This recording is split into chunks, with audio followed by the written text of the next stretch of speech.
तो सबसे पहले अपन शुरुआत करते हैं एक छोटे से मोटिवेशनल कोड के साथ। और ये जो अपना मोटिवेशनल कोड रहेगा ये आपको हमेशा ऊर्जावान ताकतवर बनाकर रखता है, जिससे कि आप पूरे जोश के साथ अपनी क्लास को अटेंड कर सकें। वैसे अभी 3-4 दिन से थोड़ा डिस्टर्बेंस है, थोड़ी क्लास आपको मिल नहीं पा रही थी, तो रेगुलर अपन स्टार्ट कर रहे हैं इस चीज़ को वापस पुनः। 3-4 दिन का एक ब्रेक मिल गया था छोटा सा, और अब वापस एक नई ऊर्जा के साथ अपन शुरू करते हैं।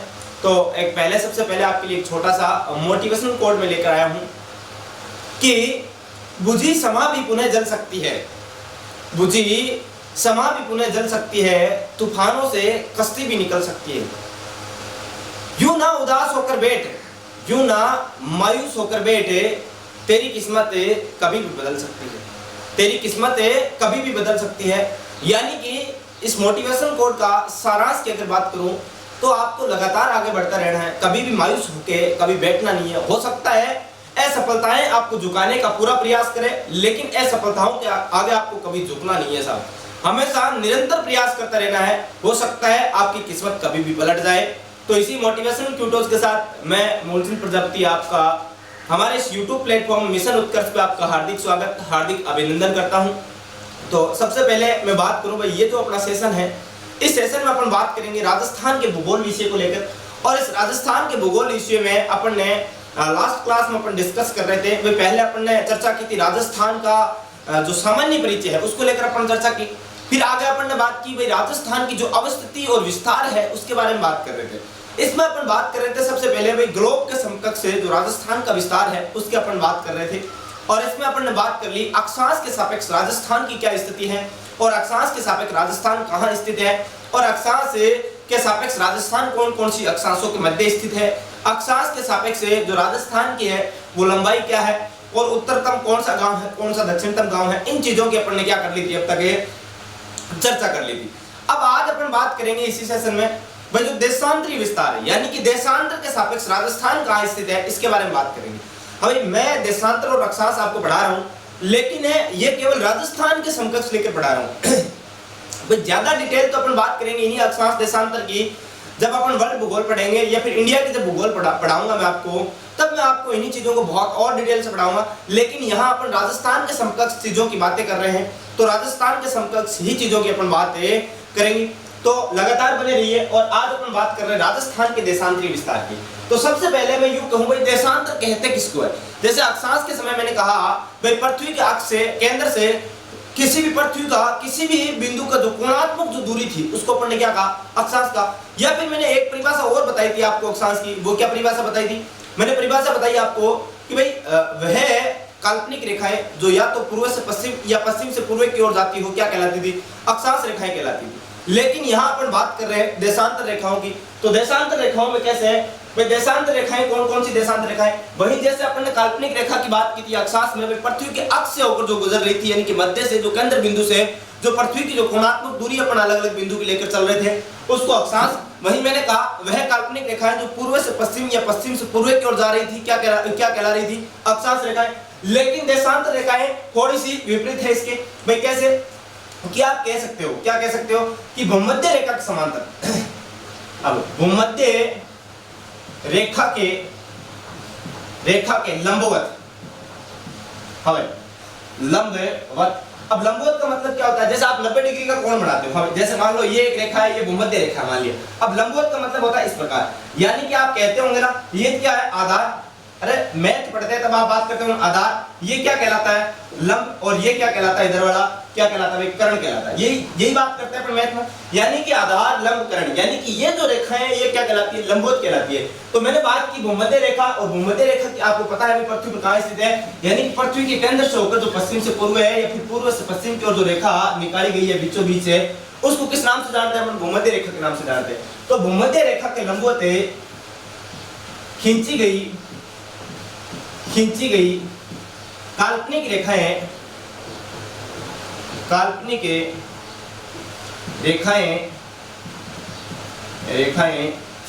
देशांतर रेखाएं कहलाती है। अब क्या कहलाती है, देशांतर रेखाएं कहलाती है,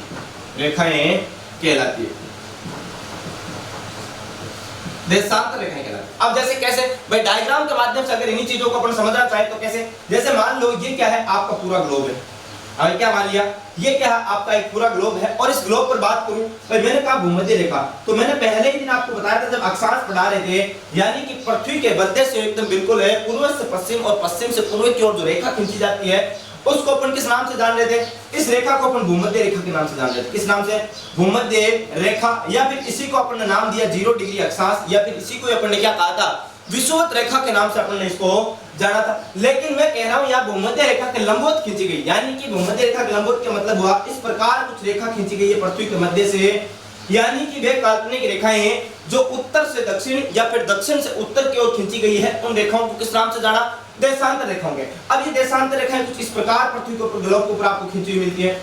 अब इस प्रकार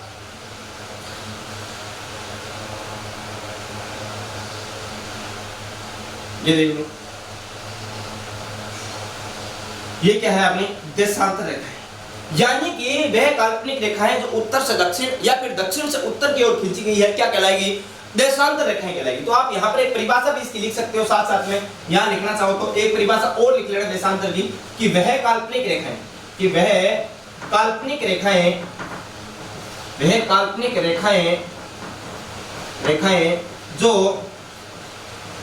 जो उत्तर से दक्षिण, उत्तर से दक्षिण है तथा दक्षिण से उत्तर की ओर है, तथा दक्षिण से उत्तर की ओर है, उत्तर की ओर है खींची गई हो, खींची गई हो,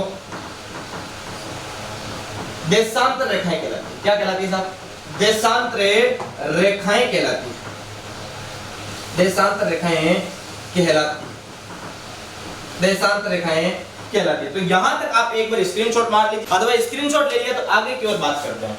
यहाँ अपन भाई समझ लिया कि देशांतर रेखाएं होती क्या है। सबसे पहली बात तो यही अपन ने देखी भाई, भूमध्य रेखा के लंबवत खींची गई काल्पनिक रेखाएं क्या कहलाएगी, देशांतर रेखाएं। और देशांतर रेखाएं कुछ ग्लोब में किस प्रकार दिखती है, तो इस प्रकार अपने को देशांतर रेखाएं देखने को मिलती है, यानी कि वह काल्पनिक रेखाएं जो उत्तर से दक्षिण है या फिर दक्षिण से उत्तर की ओर खींची गई हो, क्या कहलाती है, देशांतर रेखाएं कहलाती है।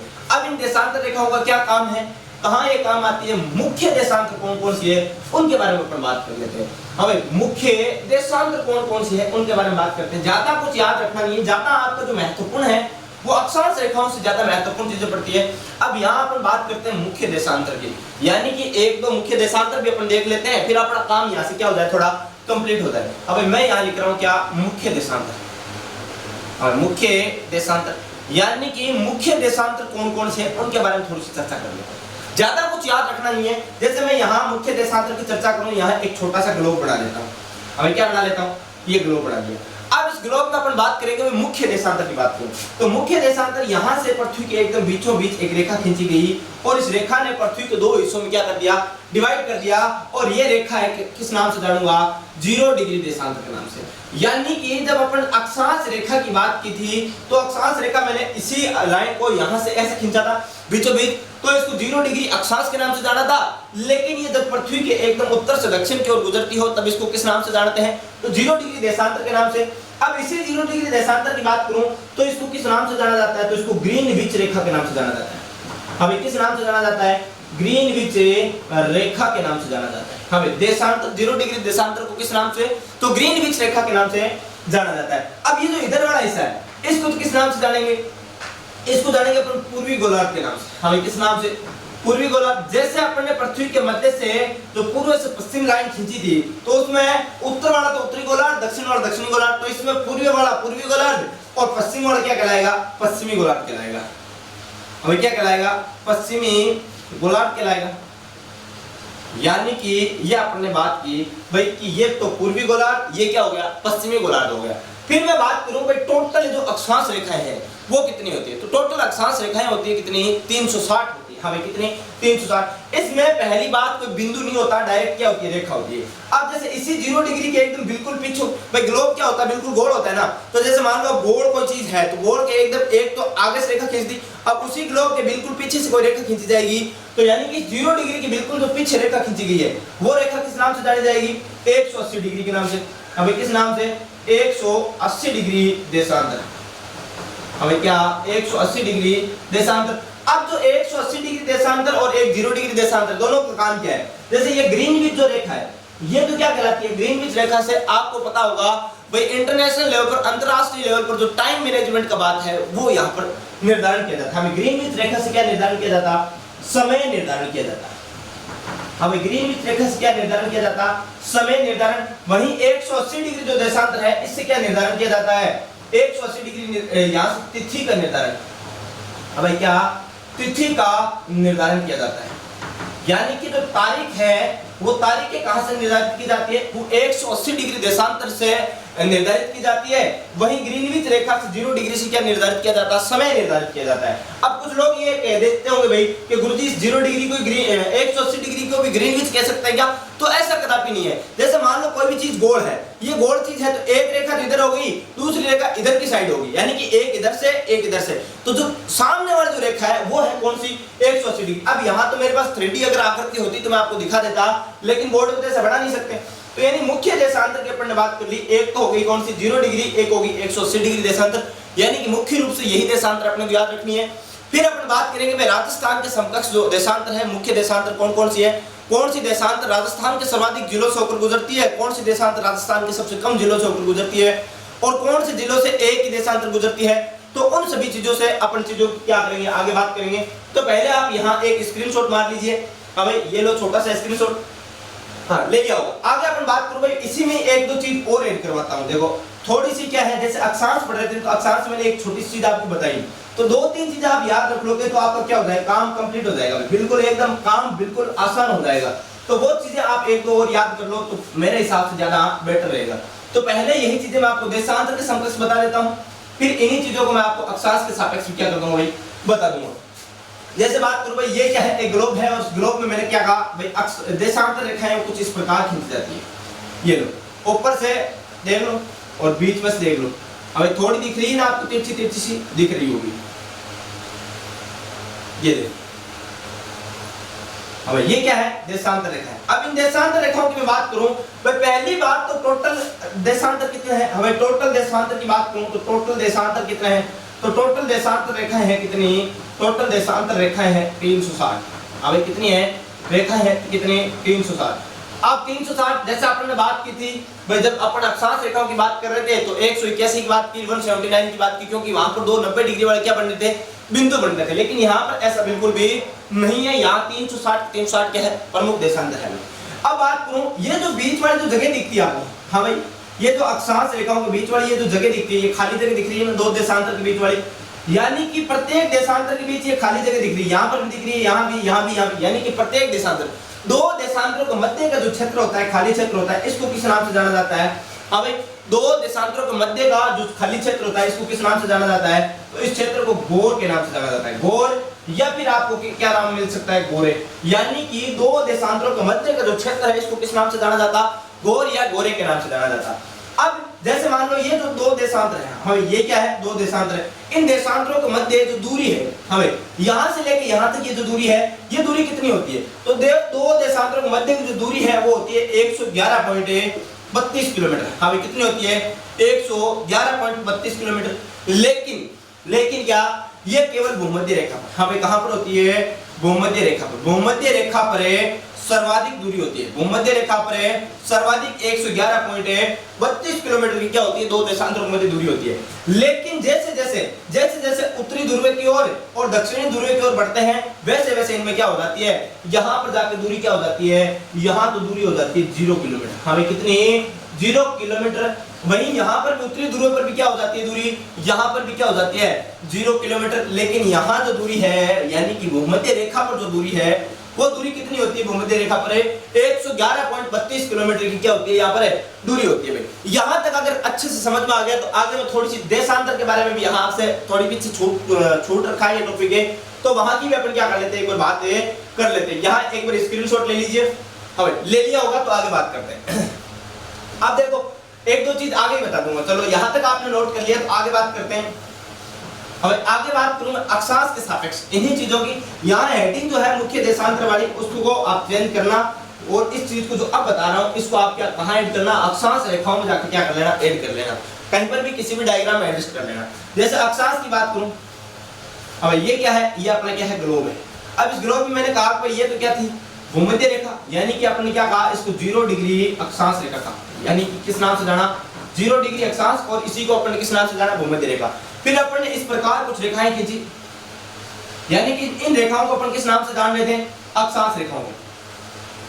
अभी किस नाम से, अक्षांश रेखाओं के, अक्षांश रेखाओं। अब देखो जैसे अपन ने बात की दो देशांतर रेखाओं को मध्य क्षेत्र को किस नाम से जान रहे थे, गोरे या फिर गोरे के नाम से जान रहे थे।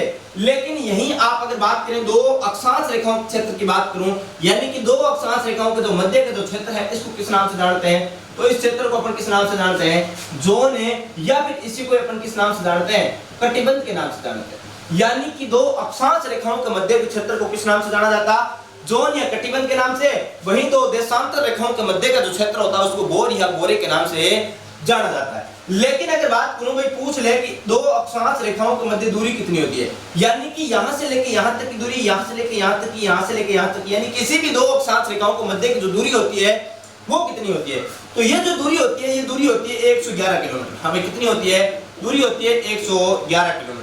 अब ये क्या होती है, फिक्स होती है, चाहे आप यहां से नाप लेना, चाहे यहां से, कहीं से भी आप इनकी दूरी, बीच की जो दूरी होती है वो क्या रहती है, हमेशा समान रहती है। यानी कि अक्षांश रेखाओं के मध्य में दूरी कितनी होती है, 111 किलोमीटर ही होती है। अब टोटल अक्षांश की इनके अपन ने बात कर रखी है, 181 टोटल अक्षांश है, उनमें अक्षांश रेखाएं 179 है और दो क्या है, 90 डिग्री वाला क्या है, बिंदु बनते हैं। अब एक चीज और बात कर लेते हैं, अब ग्रिड, जैसे मैं बता दूं यहीं पे एक डायग्राम आप नोट कर लेना। जैसे अब ये क्या है, अपना ग्लोब है, मान लो क्या है, ग्लोब है, इसके ऊपर इस प्रकार से जो रेखा खींची गई ये क्या कहलाती है, देशांतर। अब ये मान लो ये क्या है, देशांतर रेखा है, क्या है, ये देशांतर रेखा है, ये तो है अपनी देशांतर रेखा है। लेकिन इसी के ऊपर, ग्लोब के ऊपर इस टाइप से जो रेखाएं खींची गई इसको अपन किस नाम से जाना, अक्षांश रेखाओं के नाम से जाना। किस नाम से जाना, अक्षांश रेखाओं के नाम से जाना। अब जैसे ये अपना क्या बन गया, ग्लोब बन गया ना। अब ये अक्षांश और ये देशांतर, यानी कि ये जो डब्बा बन रहा है ना पूरा, ये अक्षांश और देशांतर के मध्य का ये जो डब्बा बन रहा है पूरा, ये डब्बा, इन डब्बों को किस नाम से जाना जाता है, तो इनको जाना जाता है ग्रिड के नाम से। हमें किस नाम से जाना जाता, ग्रिड के नाम से। ग्रिड या फिर आप इनको कह सकते हो जाल। हमें क्या क्या कह सकते हो, जाल। तो आप कह सकते हो देशांतर और अक्षांश रेखाओं के मध्य का क्षेत्र, यानी कि अक्षांश और देशांतर जहां पर आपस में काटती है और उसकी जो मध्य का क्षेत्र होता है उनको किस नाम से जाना जाता है, तो इस मध्य वाले क्षेत्र को ग्रिड के नाम से जाना जाता है। यहां तक एक बार स्क्रीनशॉट ले लीजिए, यहां तक स्क्रीनशॉट ले लिया तो आगे की ओर अपन क्या करते हैं, चर्चा करते हैं। यहाँ अपन ने मुख्य देशांतरों की बात कर रहे थे, अब अपन बात करेंगे भाई मुख्य देशांतरों में अपन बात कर ली, एक तो 180 डिग्री रेखा और एक 0 डिग्री देशांतर जो रेखा है इसके बारे में बात कर ली। विमित रेखा की अपन ने बात की जो कि समय निर्धारण करने के लिए काम आती है। वहीं अपन ने बात की भाई तिथि निर्धारण है, तो इंटरनेशनल जो लाइन है वो 180 डिग्री देशांतर रेखा। यहाँ तक अपन ने चर्चा कर ली। तो अब अपन चर्चा को क्या बढ़ाते हैं, अपने आगे बढ़ाते हैं क्या, आगे यूं बढ़ाते हैं कि राजस्थान का जो देशांतरीय विस्तार है ये क्या है, तो हेडिंग डाल लेना राजस्थान का देशांतरीय विस्तार। हमें किसका, राजस्थान का देशांतरीय विस्तार, राजस्थान का देशांतरीय विस्तार। राजस्थान के देशांतरीय विस्तार की मैं बात करूं तो उससे पहले मैं ये बता देता हूं आपको कि भाई जो ग्लोब के सापेक्ष राजस्थान है कहां स्थित है, राजस्थान ग्लोब में कहां पर स्थित है, तो इसकी अपन एक बार चर्चा करें। तो आप ये डायग्राम देखना, हमें डायग्राम, ये आपका क्या है, ग्लोब है। और इस ग्लोब की मैं बात करूं तो इस ग्लोब में ये जो रेखा खींची गई ये कौन सी रेखा थी, ये 0 डिग्री अक्षांश। हमें क्या रेखा थी, 0 डिग्री अक्षांश रेखा थी। और ये जो रेखा थी ये क्या थी, ये रेखा अपन ने बात की कौन सी, 0 डिग्री देशांतर रेखा थी। हमें क्या थी, 0 डिग्री देशांतर रेखा थी। हमें 0 डिग्री देशांतर, यानी कि ये तो रेखा है कौन सी, ग्रीनविच रेखा। हमें कौन सी रेखा, ग्रीनविच रेखा। और वहीं ये रेखा है कौन सी, अपनी भूमध्य रेखा। हमें कौन सी रेखा, भूमध्य रेखा।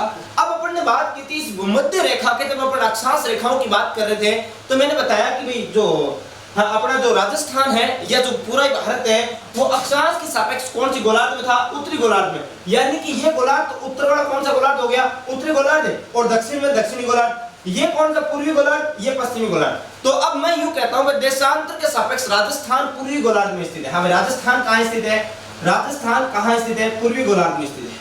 हमें कहां स्थित है, पूर्वी गोलार्ध में स्थित है। ये मान लो अपना क्या है, राजस्थान है, एक टाइम के लिए मान लो ये क्या है, राजस्थान है। अब राजस्थान कहाँ स्थित हो गया, राजस्थान यहाँ से पूर्वी गोलार्ध यानी कि इस 0 डिग्री देशांतर के कौन सी दिशा में स्थित है, पूर्व दिशा में, और ये दिशा कौन सी होगी, पश्चिम दिशा।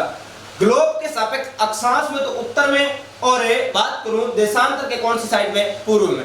टोटल की बात करूं ग्लोब में तो है उत्तर पूर्व में, लेकिन मैं बात करूं देशांतर के सापेक्ष, हमें देशांतर के सापेक्ष यहां आप लिख सकते हो देशांतर के सापेक्ष, देशांतर के सापेक्ष से, देशांतर के सापेक्ष से राजस्थान, राजस्थान है पूर्वी गोलार्ध में स्थित है। अब कौन से गोलार्ध में, पूर्वी गोलार्ध में, गोलार्ध में स्थित, पूर्वी गोलार्ध में स्थित है। जैसे बात करूं मैं ये वाला जो गोलार्ध है इधर वाला, ये तो कौन सा पश्चिमी गोलार्ध, ये कौन सा पूर्वी गोलार्ध। अब ये जो पूरा ये वाला जो रेखाखंड है, अब ये जो रेखाखंड की बात कर रहा हूं इधर वाले की, ये हिस्सा कौन सा हो गया, ये हो गया उत्तर पूर्वी। हमें कौन सा हिस्सा, उत्तर पूर्वी। हमें कौन सा हिस्सा, उत्तर पूर्वी, यानी कि ये दिशा तो कौन सी है, इधर है उत्तर दिशा, और ये कौन सी हो गई, अपनी पूर्व दिशा। तो उत्तर और पूर्व के मध्य का क्षेत्र क्या कहलाया, उत्तर पूर्वी। यानी कि राजस्थान ग्लोब के सापेक्ष बात करूं, यानी आप यहां लिख सकते हो ग्लोब के सापेक्ष से, ग्लोब के सापेक्ष से, सापेक्ष से राजस्थान, राजस्थान है उत्तरी पूर्वी गोलार्ध में स्थित है। हमें कौन से में, उत्तरी पूर्वी गोलार्ध में स्थित है, उत्तरी पूर्वी गोलार्ध में, गोलार्ध में स्थित है। यानी कि राजस्थान की जो स्थिति है देशांतर के सापेक्ष की बात करूं तो पूर्वी गोलार्ध में स्थित है। वहीं अगर बात करूं पूरे ग्लोब के सापेक्ष कहां स्थित है, उत्तरी पूर्वी गोलार्ध में, और अक्षांश के सापेक्ष कौन सा है, उत्तरी गोलार्ध में। तो आपको आशा करता हूं ये सारी की सारी चीजें क्या आ गई होगी, अच्छे से समझ में आ चुकी होगी। लेकिन अब अपन बात करते हैं राजस्थान का जो देशांतरी विस्तार है इसके बारे में बात करते हैं। राजस्थान के देशांतरी विस्तार का मतलब क्या हुआ, भाई राजस्थान से, राजस्थान के यहां से कौन सी देशांतर गुजरती है, राजस्थान के इस हिस्से को टच करते हुए कौन सी देशांतर गुजरती है, और यहां पर अंतिम बिंदु कौन सा है, यहां अंतिम बिंदु कौन सा है, बीच में दूरी क्या है, और अगर बात करूं तो देशांतरी विस्तार है वो कितना डिग्री का विस्तार है। इन सभी चीजों की अपन क्या करेंगे, यहाँ पर चर्चा करेंगे। एक पर स्क्रीनशॉट मार लो, आगे की ओर बातें करते हैं। अब ले लिया होगा स्क्रीनशॉट में से, आगे बात करें।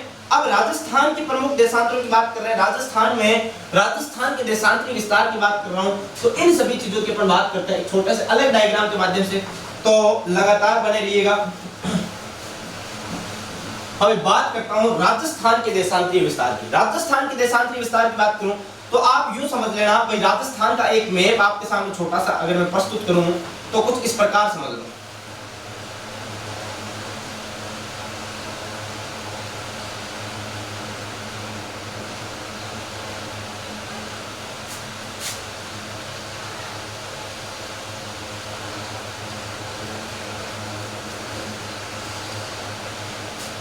कुछ यूं आप समझ लेना कि भाई ये क्या है, आपके सामने राजस्थान है, हमें क्या है, राजस्थान है, कुछ इस प्रकार समझ लेना। छोड़ो, आप सीधा सीधा समझ लो। ये मैप आपके सामने थोड़ा सही नहीं बना तो कोई बात नहीं, आप सीधा समझो। कैसे समझो, मैं राजस्थान की बात करूं, जैसे मान लो राजस्थान का ये वाला हिस्सा है क्या, कौन सा, पश्चिमी हिस्सा, और इधर का जो हिस्सा है ये कौन सा, पूर्वी हिस्सा। हाँ, कौन सा हिस्सा, ये तो है पश्चिमी हिस्सा, और पश्चिमी भाग, राजस्थान का पश्चिमी भाग की बात कर रहा हूं, ना कि पूरे ग्लोब की। हाँ भाई, ये कौन सा भाग, ये है पूर्वी भाग। हमें कौन सा, पूर्वी भाग। राजस्थान का पश्चिमी भाग है, और पूर्वी भाग की बात करो तो राजस्थान के पश्चिमी भाग यानी जैसलमेर को टच करते हुए कौन सी रेखा निकल रही है, तो यहां से एक रेखा निकल रही है, और इस रेखा का नाम है 69 डिग्री। हमें क्या, 69 डिग्री 30 मिनट, यानी कि ये तो है डिग्री का साइन, और ये है आपके मिनट का साइन। 1 मिनट में, 1 डिग्री में 60 मिनट होते हैं, तो यानी कि 69 डिग्री 30 मिनट है, और ये रेखा कौन सी है, पूर्वी देशांतर। हमें कौन सी, पूर्वी देशांतर। हमें कौन सी रेखा, पूर्वी देशांतर। अब पूर्वी देशांतर और पश्चिमी देशांतर में क्या लफड़ा है, तो यहाँ देखना, ये मान लो एक ग्लोब है, और इस ग्लोब में जैसे मैंने यहाँ पर तो 0 डिग्री खींच दी, अब 0 के इधर पूर्व इधर पश्चिम, यानी कि इधर कोई भी रेखा है ये कौन सी, पूर्वी देशांतर कहलाएगी, और इधर की कोई भी रेखा क्या कहलाएगी, पश्चिमी देशांतर कहलाएगी। तो राजस्थान इस 0 की कौन सी दिशा में स्थित है, पूर्व दिशा में स्थित है, तो राजस्थान में देशांतर भी कौन सा होगा, पूर्वी देशांतर ही होगा। 69 डिग्री 30 मिनट पूर्वी देशांतर से लेके 78 डिग्री 17 मिनट। हाँ भाई, यहां तक की बात करूं तो राजस्थान में लास्ट 78 डिग्री 17 मिनट पूर्वी देशांतर गुजरती है। हमें कौन सी देशांतर है, पूर्वी देशांतर राजस्थान से गुजरती है। अब अगर बात करूं भाई टोटल अंतर की बात करूं तो यानी कि 69 डिग्री से लेकर 78 डिग्री की बात करूं तो राजस्थान का जो देशांतरी विस्तार है वो कितना हो गया 8 डिग्री 17 मिनट देशांतर। हाँ 8 डिग्री 17 मिनट का क्या है देशांतरीय विस्तार है।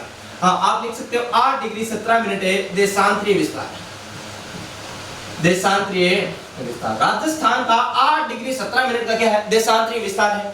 अब अगर बात करूं तो यहाँ की बात करूं, यहाँ जो गांव है वो कौन सा गांव है तो यहाँ पर जो गांव पड़ता है वो पड़ता है कटरा गांव। हाँ भाई कौन सा गांव कटरा गांव। और कटरा गांव तहसील तो पड़ती है कौन सी यहाँ पर सम तहसील और ये पड़ता है कहाँ पर है जैसलमेर। यानी कि राजस्थान का जो पूर्वी पश्चिमी देशांतर की बात करूं राजस्थान का अंतिम जो बिंदु है पश्चिमी हिस्सा वहां से जो देशांतर 69 डिग्री 30 मिनट गुजरती है वहां पर गांव कौन सा स्थित है वहां पर है कटरा गांव है सम तहसील जैसलमेर में स्थित है। वहीं यहाँ 78 डिग्री 17 मिनट पर कौन सा गांव स्थित है तो यहाँ पर एक गांव स्थित है सिलाना। हमें कौन सा सिलाना। और इसी सिलाना कौन से में पड़ता है कौन से जिले में जिला पड़ता है यहाँ पर धौलपुर। हाँ भाई कौन सा जिला पड़ता है धौलपुर। यानी कि 8 डिग्री 17 मिनट का राजस्थान का देशांतरी विस्तार है जिसके पश्चिमी भाग की बात करूं तो यहाँ से 69 डिग्री 30 मिनट है पूर्वी देशांतर होकर गुजरता है। वहीं पूर्वी भाग की बात करूं तो यहाँ से 78 डिग्री 17 मिनट की बात करूं तो ये पूर्वी देशांतर होकर यहाँ से गुजरता है। वहीं अगर बात करूं यहाँ पूर्व में सिलाना धौलपुर है तो पश्चिम में कटरा जैसलमेर स्थित है। अब बात करूं यहाँ से लेकर यहाँ तक की जो मध्य की जो दूरी है ये दूरी कितनी है यानी कि राजस्थान की पश्चिम से पूर्व है या फिर पूर्व से पश्चिम की दूरी कितनी है तो ये दूरी है 869 किलोमीटर। हाँ भाई कितनी दूरी है 869 किलोमीटर की क्या है दूरी है। अब यहाँ तक एक बार स्क्रीनशॉट मार लो फिर आगे की ओर चर्चा करते हैं। अब यहाँ तक अगर आपने नोट कर लिया आगे बात करते हैं राजस्थान से गुजरने वाले प्रमुख देशांतर की बात करते हैं। अब आगे आप बात करेंगे राजस्थान से कौन कौन से प्रमुख देशांतर गुजरते हैं उन देशांतरों की अपन बात करेंगे। उन देशांतरों में सबसे पहले अपन बात करेंगे भाई राजस्थान के सर्वाधिक जिलों से गुजरने वाले देशांतर यानी कि राजस्थान के सर्वाधिक जिलों से कौन कौन से देशांतर है होकर गुजरते हैं उनकी अपन क्या करेंगे एक बार चर्चा करेंगे। तो यहाँ आप देख लीजिए भाई हेडिंग डाल रहा हूं राजस्थान से गुजरने वाले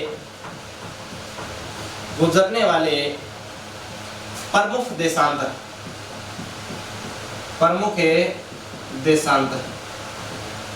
हमें राजस्थान से गुजरने वाले प्रमुख देशांतरों की बात कर रहा हूं। इन्हीं देशांतरों में आप सबसे पहली जो हेडिंग डालना है वो क्या डालना है वो पहली हेडिंग इस प्रकार डालना है कि भाई राजस्थान के सर्वाधिक जिलों से गुजरने वाले अक्षांश। अब हेडिंग डाल लेना राजस्थान के सर्वाधिक जिलों से गुजरने वाले अक्षांश जिलों से गुजरने वाले देशांतर सॉरी भाई अक्षांश का नाम ले लिए थे क्या देशांतर की बात कर रहा हूं देशांतर।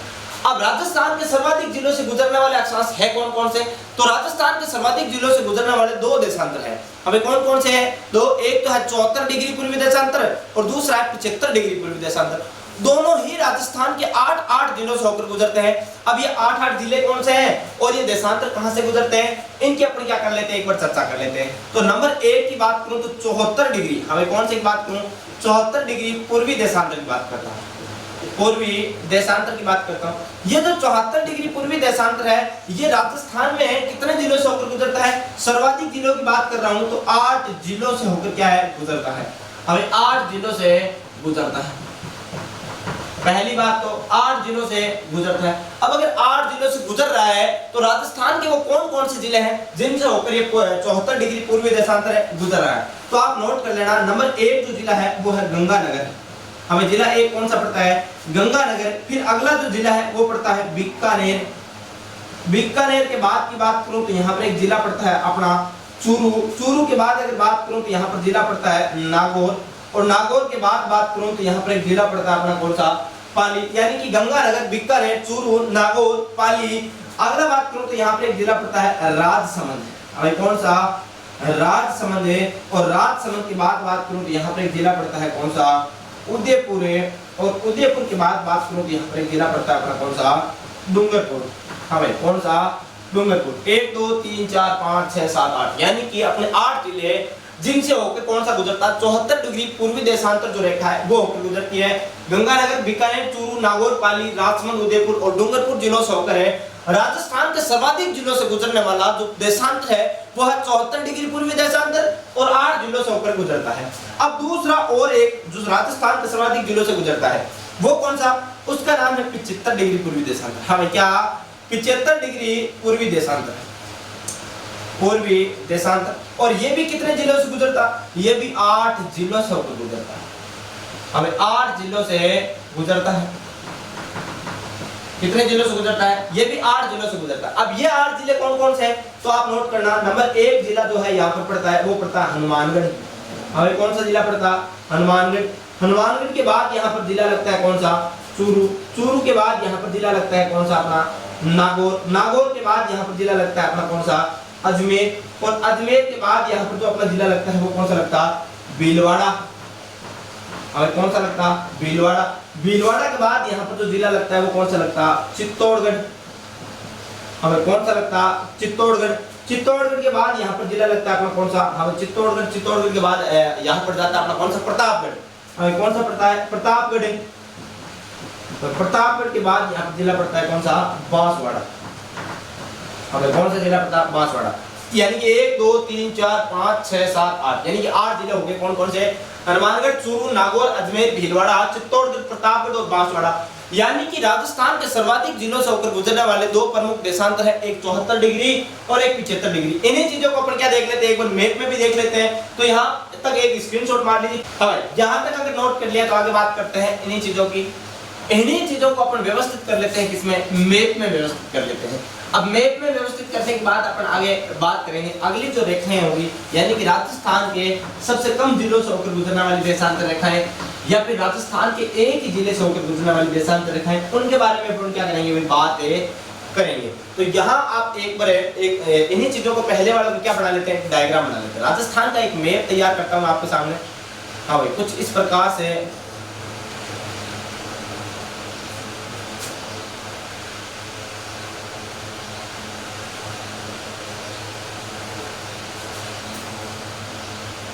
अब ये मान लो क्या है, अपना एक राजस्थान का मैप है, कुछ इसी प्रकार आप समझ लेना।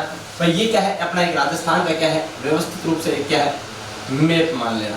ये हाँ, ये राजस्थान का एक मैप मान लेना, पकड़ लेना, एक आइडियाज पकड़ लेना। मोटा मोटी अपने को तो याद रखना है भाई ये कौन कौन सी देशांतर रेखाएं यहाँ से होकर गुजरती है। तो यहाँ मैं आपके सामने एक डायग्राम सीधा सीधा बना रहा हूँ।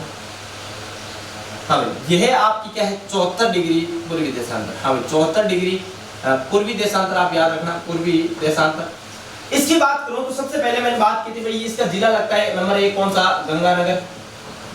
हमें कौन सा जिला लग रहा था, गंगानगर। गंगानगर के बाद मैंने बात की थी यहाँ पे एक जिला लगता है इसका कौन सा, बीकानेर।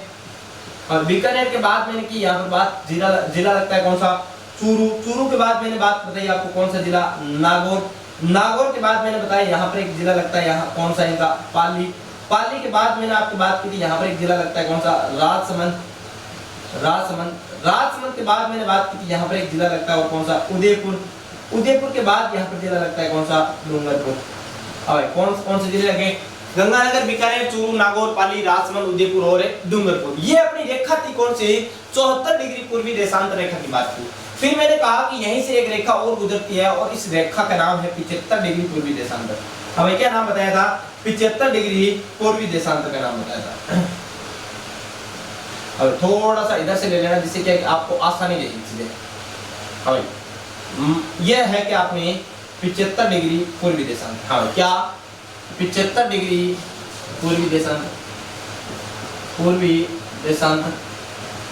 अब इस 75 डिग्री पूर्वी देशांतर की बात करूं तो ये कौन कौन से जिलों से होकर गुजरती है। तो नंबर 1 यहाँ पर एक जिला पड़ता है हनुमानगढ़। अभी कौन सा, हनुमानगढ़ जिला पड़ता है। हनुमानगढ़ के बाद यहाँ पर एक जिला पड़ता है, इसका नाम है चूरू। और चूरू के बाद यहाँ पर जिला पड़ता है कौन सा, नागौर। और नागौर के बाद यहाँ पर जिला पड़ता है कौन सा, अजमेर। हमें नागौर के बाद यहाँ पर जिला कौन सा पड़ता है, अजमेर। अजमेर के बाद यहाँ पर एक जिला पड़ता है, उसका नाम है भीलवाड़ा।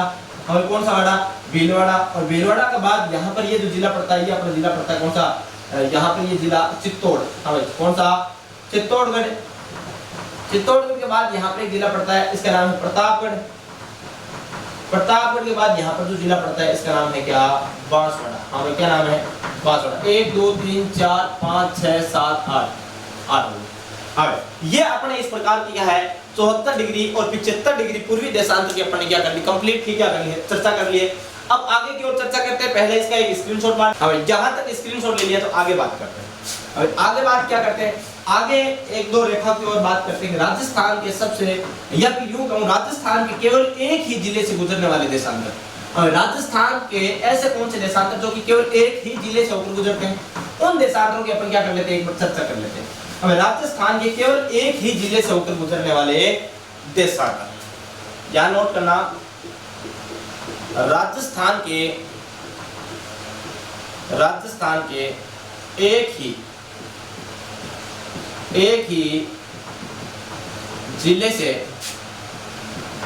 जिले से होकर गुजरने वाले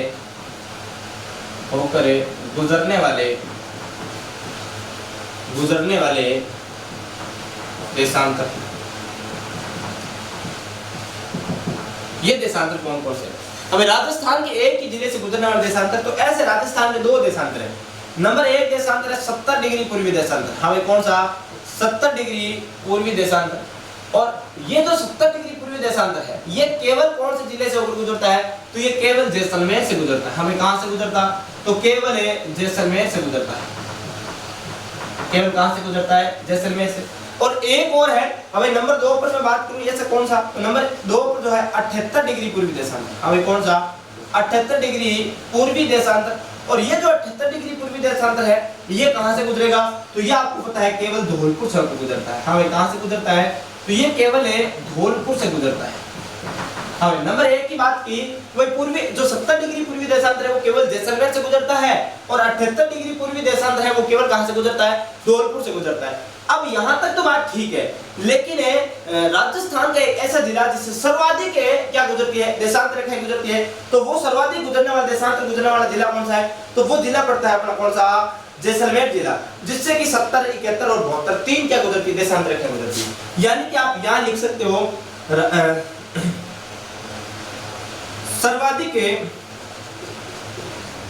सर्वाधिक देशांतरों वाला राजस्थान का जिला,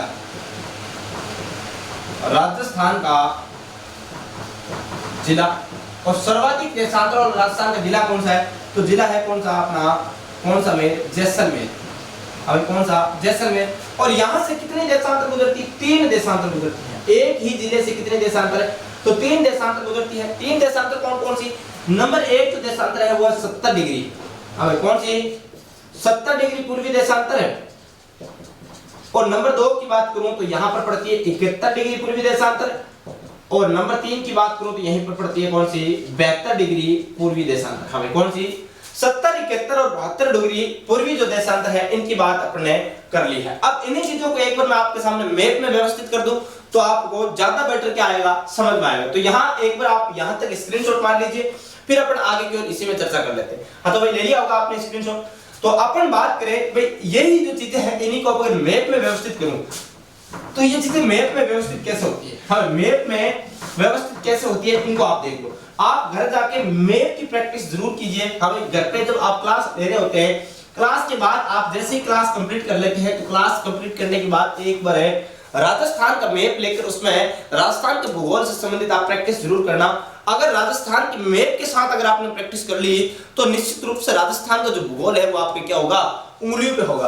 अब अगर मैं बात करूं राजस्थान का मैप की, कुछ बात करूं, कुछ डायग्राम इस प्रकार है। हमें राजस्थान का मैप कुछ इस प्रकार है।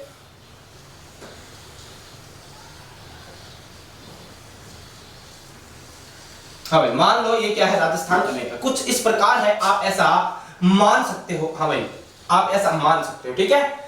हाँ लगभग एग्जैक्ट आपने यहाँ पर अपने नहीं बना पाए, लेकिन एग्जैक्ट नहीं बना पाए तो क्या हुआ, कोई बात नहीं, लगभग तो ऐसा ही है ना, तो लगभग तो ऐसा ही है, तो लगभग ऐसा ही है भाई, ठीक है। तो ऐसा ही है, तो इसमें क्या करें भाई, ऐसी कौन कौन सी चीजें हैं जो अपन अगर इसमें ऐड कर दें तो अपने क्या हो जाए, ये मैप कंप्लीट हो जाए। तो अपन बात कर रहे हैं देशांतर रेखाओं की, उनकी बात करें। जैसे मैंने बात की भाई एक रेखा है 70 डिग्री पूर्वी देशांतर, हमें कौन सी, 70 डिग्री पूर्वी देशांतर। अब ये कौन सी 70 डिग्री पूर्वी देशांतर रेखा है, और ये केवल कहां से गुजर रही थी, केवल कहां से गुजर रही, जैसलमेर से, केवल कहां से गुजर रही, जैसलमेर से। अब अगली जो रेखा है वो कौन सी है, अब कौन सी रेखा की बात कर रहा हूं मैं, 71 डिग्री की बात कर रहा हूं। अब कौन सी 71 डिग्री पूर्वी देशांतर, जैसलमेर से 3 रेखा गुजर रही थी। अब कितनी रेखा, 3 रेखा, नंबर 1 70, नंबर 2 71 और नंबर 3 की बात करूं तो ये भी जैसलमेर के कुछ हिस्से को टच करती जा रही थी, और इस रेखा का नाम है क्या, 72 डिग्री पूर्वी देशांतर। हमें क्या है, 72 डिग्री पूर्वी देशांतर। यहां तक अपन ने बात कर ली, ये तो केवल 70 डिग्री केवल जैसलमेर से गुजर रही है, केवल ही कहां से, कौन से जिले से गुजर रही है, राजस्थान के केवल जैसलमेर को। इसमें हो सकता है कुछ जोधपुर का पार्ट, कुछ बीकानेर का पार्ट यहां तक कुछ टच करते हुए निकल रही हो, लेकिन है अगली यहां पर मैंने बात की, यहां से एक रेखा गुजर रही है जिस रेखा का नाम है क्या, 78 डिग्री पूर्वी देशांतर। हाँ क्या है, 78 डिग्री पूर्वी देशांतर रेखा, 78 डिग्री पूर्वी देशांतर। और ये केवल कौन से जिले से होकर गुजर रही थी, केवल राजस्थान के धौलपुर जिले को टच करते हुए जा रही थी। यहां तक अपन ने बातें कर ली आज कंप्लीटली। अब अक्षांश रेखाओं की बात अपन ने पहले कर ली थी, और इस सेशन में अपन ने देशांतर रेखाओं को लेकर बातें क्या कर ली है, पूरी कंप्लीटली बात कर ली है। अब अपन अगला जो टॉपिक बात करेंगे वो राजस्थान की सीमाओं को लेकर अपने अगले क्लास में क्या करेंगे, चर्चा करेंगे। तो आज की क्लास में मैं यहीं पर विराम देता हूं, तो लगातार हमारे साथ बने रहिएगा। अगर आपको हमारा ये सेशन पसंद आ रहा है तो प्लीज लाइक करना कदापि ना भूलें, और शेयर तो आपको करना ही है। और अगर आप हमारे इस YouTube प्लेटफॉर्म मिशन उत्कर्ष पर नए हैं तो प्लीज लाइक कीजिएगा, शेयर कीजिएगा और सब्सक्राइब करना कदापि ना भूलें, क्योंकि सबसे पहले अगर आप इस चैनल पर पढ़ रहे हैं तो सब्सक्राइब कर लीजिएगा, और बगल में जो बेल आइकन का घंटा है उसको प्रेस करना कदापि ना भूलें। और इसी के साथ मैं आज इस क्लास से आपसे विदा लेता हूं। धन्यवाद, नमस्कार दोस्तों।